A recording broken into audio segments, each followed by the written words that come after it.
جب نیند آ جائے تو سو جایا کرو. رات میں تمہارے اوپر سونا بھی ضروری ہے, کیونکہ تمہارے اوپر تمہاری آنکھ کا بھی حق ہے. محمد رسول اللہ کو بالکل اس بات کی ضرورت ہی نہیں آپ نے محسوس کی کہ لوگ جاگتے رہیں اور نماز پڑھتے رہیں اور اونگ رہیں تب بھی نماز پڑھیں. آپ نے فرمایا تمہارے اوپر تمہاری آنکھ کا بھی حق ہے. یہ رحمت نہیں تو اور کیا ہے؟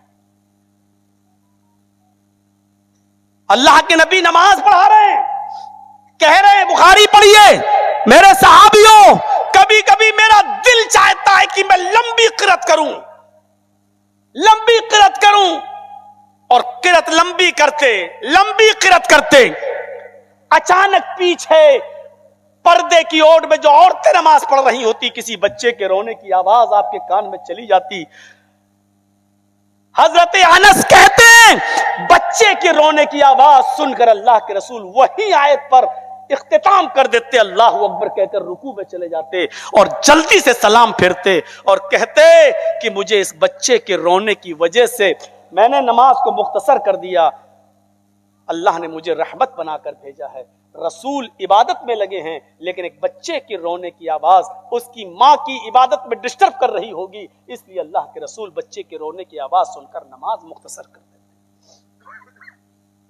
مسند احمد میں واقعہ سنا, ایک صحابی سبزی ابزی خریدنے گئے, مغرب کی اذان ہوئی, واپس آئے, مسجد میں گھس گئے. اب ان کی بیوی کو پکانا تھا. ہمارے آپ کے لوگوں کی طرح تھوڑی روز 12 بجے اور 2 بجے کھانا کھاتے تھے رات کا, یا تو مغرب سے پہلے کھا لیا کرتے تھے صحابہ, یا مغرب کے فوراً بعد کھانا کھا لیا کرتے تھے. اب یہ مغرب کے ٹائم پر تو سبزی ابزی لے کے جا رہے ہیں, اذان کی آواز سنی, مسجد میں گھس گئے. اب وہاں کوئی نئے آدمی نماز پڑھانے لگے.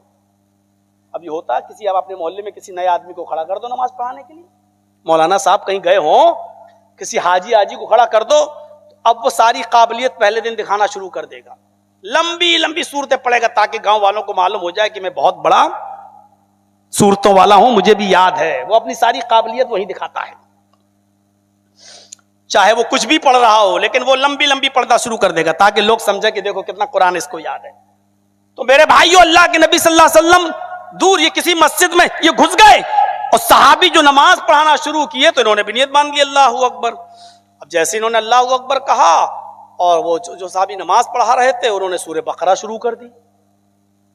اب سورہ بقرہ تو 2.5 پارے کی, مغرب کی نماز, اور پڑھنے لگا الف لام میم ذالک الکتاب لا ریب فیہ ھدی للمتقین الذین یؤمنون. یہ سمجھے یہ تو 2.5 پارے کی سورت پڑھے گا, یہ تو میری حالت خراب ہو جائے گی, ابھی تو گھر پہ کچھ پکا بھی نہیں, میرے بچے بھوکے ہوں گے. انہوں نے نیت توڑی, بھاگ گئے اپنے گھر.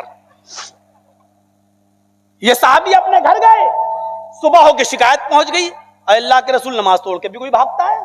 آپ نے کہا کون بھاگا؟ کہ فلاں فلاں. بلایا گیا, یہ کیا بات رہی, تم نماز چھوڑ کے چلے گئے؟ کہ اللہ کے رسول ہمیں کیا معلوم, نماز چھوڑ نہیں معلوم تھا مسئلہ. کہ اللہ کے رسول میرے بچے بھوکے تھے, بیوی نے سبزی ابزی منگائی تھی, میں لے کے جا رہا تھا, ابھی پکی تھی نہیں, میرے ہاتھ میں سبزی تھی, اذان ہوئی, میں گھس گیا مسجد میں, یہ سورہ بقرہ پڑھنے لگے. میں سمجھا 2.5 پارے کی سورت ہے, یہ ختم کریں گے بہت دیر میں, تب تک تو ہمارا حال برا ہو جائے گا, بچے ہمارے بھوکے. کہ سورہ بقرہ پڑھنے لگے. اب اللہ کے رسول نے ان کو نہیں ڈانٹا جو نیت توڑے تھے, آپ نے اس کو ڈانٹا جو سورہ بقرہ پڑھ رہے تھے. ادھر آؤ, تم لوگوں کو فتنے میں ڈالنا چاہتے ہو, لوگوں کو فتنے میں ڈالنا چاہتے ہو. اور اسی وقت آپ نے یہ فرمایا کہ جب کوئی کسی قوم کا امام بنایا جائے, جب کوئی امام متعین کیا جائے, تو امام کو چاہیے کہ وہ مختصر نماز پڑھائے, چھوٹی نماز پڑھائے. ان کے پیچھے پڑھنے والے مریض بھی ہوتے ہیں, مجبور بھی ہوتے ہیں, مسافر بھی ہوتے ہیں, ضرورت مند بھی ہوتے ہیں. لہذا امام کو چاہیے کہ وہ مختصر نماز پڑھائے. مختصر امام کو مختصر نماز پڑھانے کا حکم دے کر آپ نے مجبوروں پر رحم کیا, بے کسوں پر رحم کیا, مسافروں پر رحم کیا. یہ رحمت للعالمین کا رحم مومنوں کے لیے. بس میرے بھائیو, ایک واقعہ میں آپ کے سامنے اور رکھوں گا صحیح بخاری کا. ایسی رحمت, سختی بھی بہت ہے. روزے کی حالت میں اگر کوئی شخص, فرض روزہ جو رکھا جاتا ہے رمضان میں, روزے کی حالت میں اگر کوئی شخص اپنی بیوی کے ساتھ جمع کر لے, ہم بستری کر لے, تو اس کی سزا بہت سخت ہے. اس کی سزا 3 میں سے کوئی ایک ہے, لیکن ترتیب سے.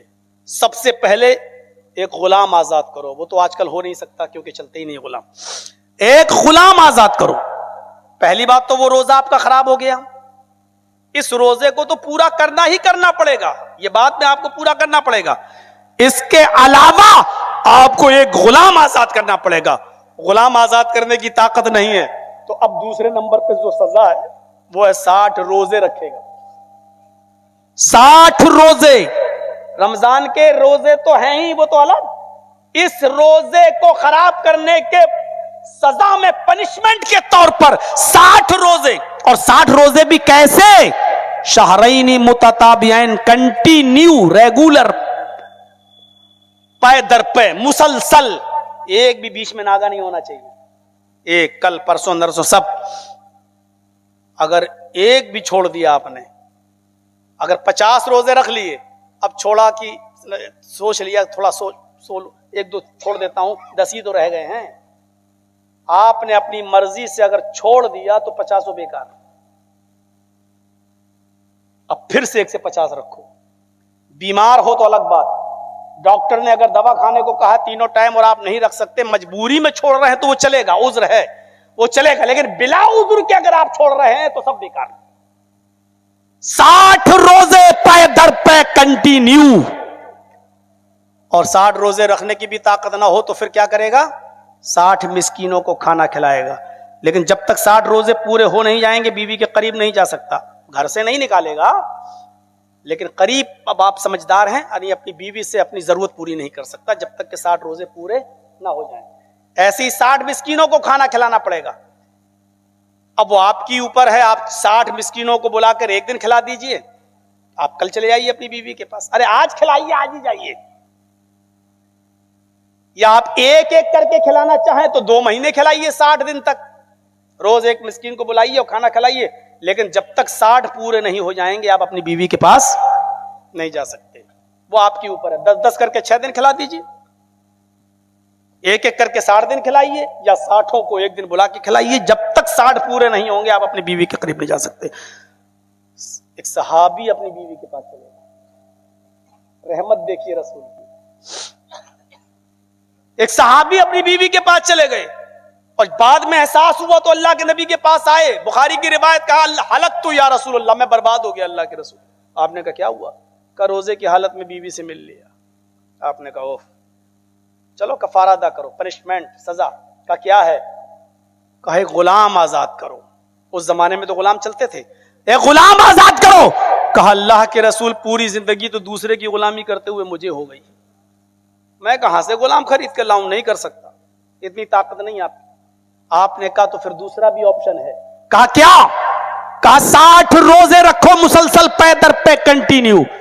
کہا اللہ کے رسول میری حالت دیکھ رہے ہیں, کتنا پتلا دبلا کمزور آدمی, رمضان کے روزے تو بڑی مشکل سے رکھ پاتا ہوں, اور آپ کہہ رہے ہیں 60 روزے مسلسل کنٹینیو پے در پے. ایک روزے پہ تو صبر نہیں ہوا, بیوی سے مل لیا, 60 روزے کیسے رکھوں گا؟ نہیں نہیں ہم سے نہیں ہو پائے گا, 60 روزے رکھنے کی بھی طاقت نہیں ہے میرے اندر. آپ نے کہا چلو دوسرا آپشن نہیں ہے تو تیسرا آپشن ہے. کہا کیا؟ آپ نے کہا 60 مسکینوں کو کھانا کھلائیے. کہا اللہ کے رسول آپ میرے گاؤں آئے نہیں ہیں, میری حالت آپ جانتے نہیں ہیں, 60 مسکینوں کو کھانا کھلاؤں؟ میں صبح کھا لوں تو شام کو نہیں ملتا ہے, بھوکا سوتا ہوں, اور شام کو کھا لوں تو صبح بھوکا اٹھتا ہوں, پھر نہیں ملتا شام تک. میں کس طریقے سے اپنے بیوی بچوں کا پیٹ پال رہا ہوں یہ میں جانتا ہوں. اللہ کے رسول میں 60 مسکینوں کو بھی کھانا نہیں کھلا سکتا. آپ نے کہا یہی 3 سزائیں ہیں, اس کے علاوہ کچھ نہیں ہے, 3 میں سے ایک تو کرنا پڑے گا. آپ نے کہا ہے ہی نہیں. اس نے صاف کہا میرے پاس نہیں ہے, 60 مسکین ہم نہیں کھلا پائیں گے. آپ نے کہا تب رکو, چلو تمہارے لیے بھی راستہ ہے, رکو تمہارے لیے بھی راستہ ہے. روک دیا. ظہر کا ٹائم ہوا, آپ نے صحابہ سے کہا چندہ لاؤ اپنے بھائی کے لیے, روزے کی حالت میں بیچارہ جرم کر لیا, ایک بیوی سے مل لیا, اب اس کو تو کچھ کھلانا ہے, غریبوں میں بانٹنا ہے, جاؤ چندہ کرو اس کے لیے. کوئی 2 کھجور لایا, کوئی 5 کھجور لایا, کوئی کچھ لایا, کوئی کچھ لایا. تھوڑی دیر میں کھجور کا ایک ٹوکرا بھر گیا, 15-20 کلو کا ایک ٹوکرا بھر گیا. آپ نے اس کو پیک کیا اور اس صحابی سے کہا پکڑو اس کو, یہ تمہارے بھائیوں نے تمہارے لیے مدد کی ہے. کہا جی بہت بہت شکریہ, اب اس کا کروں کیا اللہ کے رسول؟ آپ نے کہا یہ کھجور ہیں، کھانے کی چیزیں ہیں، تمہارے گاؤں میں جاؤ اپنے قبیلے میں، جو سب سے غریب لوگ ہوں ان میں اس کو بانٹ دو، تمہارا کفارہ ادا ہو جائے گا، اللہ تمہیں سزا نہیں دے گا، تمہارا جرم معاف ہو جائے گا، جاؤ۔ کہا کس کو بانٹوں؟ کہا غریبوں میں بانٹ دو جو تمہارے یہاں سب سے زیادہ غریب ہو۔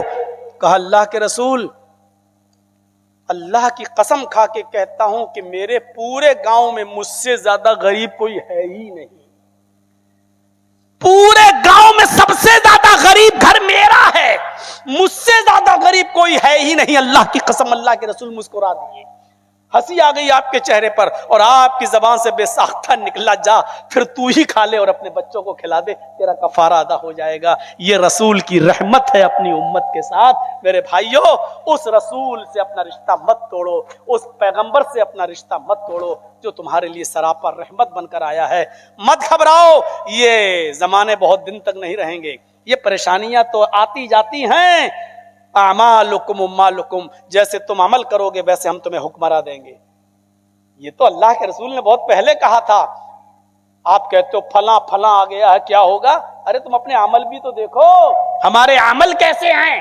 اللہ کے رسول نے کہا جیسے تم عمل کرو گے ویسے تمہارے اوپر حکمراں مسلط ہوں گے۔ ہم نے بہار میں تقریر میں کہا تھا، بہار کے لوگوں تمہاری اوپر پوری قوم نظر رکھ رہی ہے، پورے انڈیا نظر رکھ رہی ہے، تم دور اندیشی سے کام لینا۔ میں نے کسی کا پرچار نہیں کیا تھا، لیکن میں جانتا تھا کہ وہاں کتنا بکھراؤ ہو رہا ہے، کتنا بٹوارا ہو رہا ہے۔ آج اس کا خمیازہ اب 5 سال تک یہ قوم بھگتتی رہے گی۔ میرے پیارے ساتھیوں، اتر پردیش کے اندر میں عالم الغیب تو نہیں ہوں، لیکن پیشگی آپ کو بھوشوانی کر کے بتا دے رہا ہوں، اگر ہمارے یہی حالات رہے تو جو سرکار آج ہے وہ پھر رہے گی 2027 میں بھی، کیونکہ ہمارے پاس ہمارا اتحاد نہیں ہے، ہمارا اتفاق نہیں ہے، ہماری اجتماعیت نہیں ہے، ہم اس وقت بکھر جاتے ہیں، ہم اس وقت ٹوٹ جاتے ہیں۔ اللہ رب العالمین ہمیں مل کر رہنے کی توفیق عطا فرما، ہمارے اندر اجتماعیت پیدا فرما، اے اللہ ہمیں عقل و شعور سے کام لینے کی توفیق عطا فرما۔ آپ یہ کہہ رہے ہیں کہ مولانا صاحب ہمارے پاس بھی ہونا چاہیے، وہ ہونا چاہیے۔ ارے پہلے زندہ تو رہو،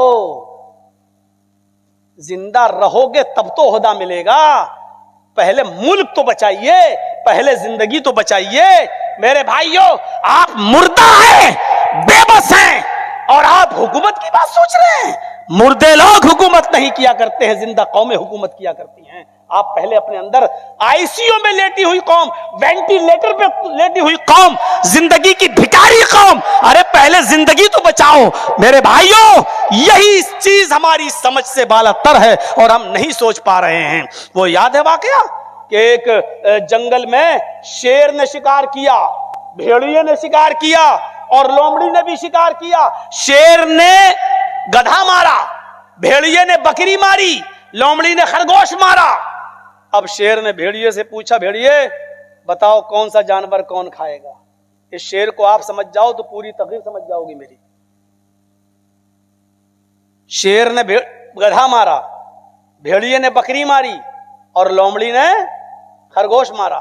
اب شیر نے بھیڑیے سے کہا، بھیڑیے بتا کون سا جانور کون کھائے گا؟ بھیڑیے نے فیصلہ کیا، فیصلہ غلط نہیں کیا تھا، صحیح فیصلہ کیا، لیکن یہ نہیں جانتا تھا کہ شیر بڑا ظالم ہے، نہیں سمجھ رہا تھا۔